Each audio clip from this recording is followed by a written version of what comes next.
17 June ইসলামাবাদে America আর ইরানের মধ্যে যে 14 দফার সমঝোতাপত্র সই হয়েছিল তার 60 দিনের মেয়াদ আজ ফুরোচ্ছে। দুই পক্ষের একজনও এটা বাড়ানোর কথা বলছে না, কিন্তু কাগজের চেয়ে অনেক জোরে কথা বলছে গত সপ্তাহান্তের একটা সংখ্যা। রয়টার্স, জাহাজ ট্র্যাকিং সংস্থা কিপলার তাদের বক্তব্যে জানাচ্ছে গত শনিবার হরমুজ প্রণালী দিয়ে পার হয়েছে মাত্র 5টা জাহাজ, রবিবার একটাও না, শূন্য। তার আগের সপ্তাহান্তে গিয়েছিল 31টা।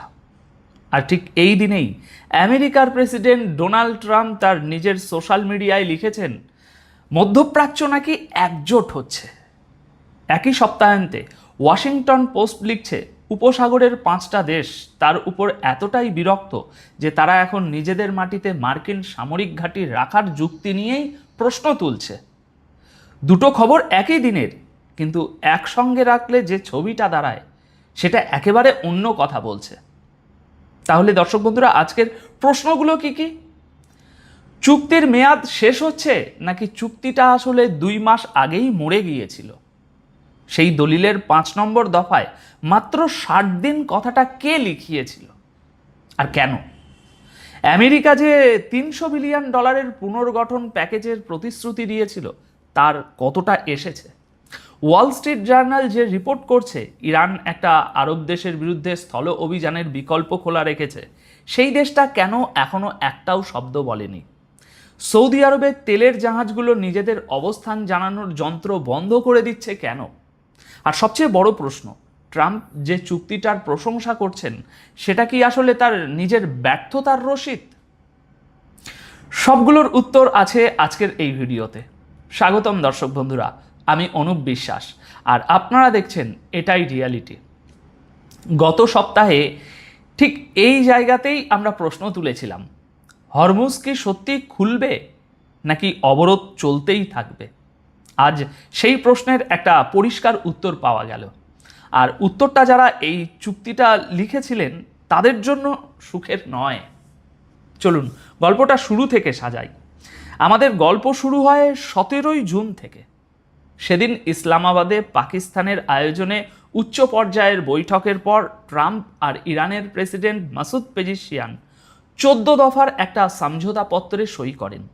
আল জাজিরা সেদিনই একজন মার্কিন কর্মকর্তার পড়ে শোনানো পুরো টেক্সট প্রকাশ করে দিয়েছিল। কাগজে আমেরিকা কি কি দিতে রাজি হয়েছিল শুনুন। 30 দিনের মধ্যে নৌ অবরোধ সম্পূর্ণ তুলে নেওয়া, সব ধরনের নিষেধাজ্ঞা বাতিল করা, জাতিসংঘেরটাও ধরে ইরানের আটকে রাখা টাকা ছেড়ে দেওয়া, তেল রপ্তানির উপর ছাড়পত্র দেওয়া, আর অন্তত $300 বিলিয়ন একটা পুনর্গঠন প্যাকেজ। বিনিময়ে ইরানের কাজ ছিল দুটো, হরমুজের মাইন সরানো আর বাণিজ্যিক জাহাজগুলোর নিরাপদ যাতায়াতের ব্যবস্থা করা। এবার দ্বিতীয় ধাপ 27 জুন। সই হওয়ার মাত্র 10 দিনের মাথায় দুপক্ষ একে অপরের উপর চুক্তি ভাঙার দোষ দিতে শুরু করে। তারপর 7 জুলাই ট্রাম্প নিজেই ঘোষণা করে দেন চুক্তি শেষ। মার্কিন হামলা আবার শুরু হয়। তৃতীয় ধাপ 20 জুলাই ইয়েমেনের হুতিরা সৌদি আরবের বন্দরগুলোর বিরুদ্ধে নৌ অবরোধ ঘোষণা করে।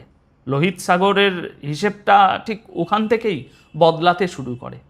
চতুর্থ ধাপ 7 আগস্ট মক্কা, সৌদি আরব, তুরস্ক আর পাকিস্তান একটা যৌথ প্রতিরক্ষা চুক্তিতে সই করে। একজনের উপরে হামলা মানে 3 জনের উপরে হামলা, ন্যাটোর 5 নম্বর ধারার মতোই। আর পঞ্চম ধাপ গত 3 দিন, শুক্রবার নিউ ইয়র্কে দাঁড়িয়ে ট্রাম্প বললেন ইরানকে হারানোর পর তিনি হরমুজ প্রণালীকে আমেরিকার ভূখণ্ড হিসাবে ঘোষণা করবেন। শনিবার ওয়াশিংটন পোস্টের রিপোর্ট, রবিবার ওয়াল স্ট্রিট জার্নালের রিপোর্ট, আর আজ কাগজের মেয়াদ শেষ। দর্শক বন্ধুরা, এবার আসল জায়গায় আসি, কারণ এই পুরো গল্পটা আসলে একটা দলিলের একটা শব্দের উপরে দাঁড়িয়ে আছে। সমঝোতাপত্রের 5 নম্বর দফাটা একটু মন দিয়ে শুনুন, আমি হুবহু পড়ছি। ইংরেজি লাইনটা আল জাজিরার প্রকাশিত টেক্সট থেকে। লেখা আছে, ইরান তার সর্বোচ্চ চেষ্টা ব্যবহার করে বাণিজ্যিক জাহাজের নিরাপদ যাতায়াতের ব্যবস্থা করবে বিনা খরচে, মাত্র 60 দিনের জন্য। মাত্র 60 দিনের জন্য। ইংরেজিতে শব্দটা অনলি। এই একটা শব্দের মধ্যে পুরো খেলাটা লুকিয়ে আছে। দেখুন, আমেরিকার প্রতিশ্রুতিগুলোর কোনোটার সঙ্গে এরকম মেয়াদ জোড়া ছিল না। নিষেধাজ্ঞা তোলা, টাকা ছাড়া, 300 বিলিয়ন, এগুলোর কোনোটাতেই লেখা ছিল না মাত্র 60 দিনের জন্য। ওগুলো ছিল স্থায়ী প্রতিশ্রুতি। কিন্তু ইরান যে জিনিসটা দিয়েছিল, জাহাজের নিরাপদ যাতায়াত, সেটার গায়ে সই হওয়ার দিনই মৃত্যুর তারিখ লেখা হয়ে গিয়েছিল। সহজ ভাষায় বললে, ইরান 60 দিনের একটা ভাড়া দিয়েছিল, বাড়িটা বিক্রি করেনি। আর ঠিক এখানেই একটা অসঙ্গতি আসছে। ওই একই দলিলের 9 নম্বর দফায় লেখা, চূড়ান্ত চুক্তি না হওয়া পর্যন্ত আমেরিকা কোনো নূতন নিষেধাজ্ঞা দেবে না, আর এই অঞ্চলে বাড়তি সেনা মোতায়েন করবে না। এবার শুক্রবারের খবরটা একটু মিলিয়ে দেখুন। আমেরিকার অর্থমন্ত্রী স্কট বেসেন্ট বললেন, ইরানের উপর এমন ব্যবস্থা নেওয়া হবে যা আগে কখনো দেখা যায়নি। আর 4 নম্বর দফা অনুযায়ী নৌ অবরোধ 30 দিনের মধ্যে সম্পূর্ণ উঠে যাওয়ার কথা ছিল। আজ 61 দিন পার, অবরোধ চলছে। তাহলে একটা প্রশ্নের উত্তর দিন, যে দলিলটার মেয়াদ আজ শেষ হচ্ছে বলে খবর হচ্ছে, সেই দলিলের অর্ধেক তো জুলাই মাসেই ভেঙে পড়েছিল। তাহলে আজ আসলে কিসের মেয়াদ শেষ হচ্ছে? ইরানের পররাষ্ট্রমন্ত্রী আব্বাস আরাগাচি ঠিক এই কথাটাই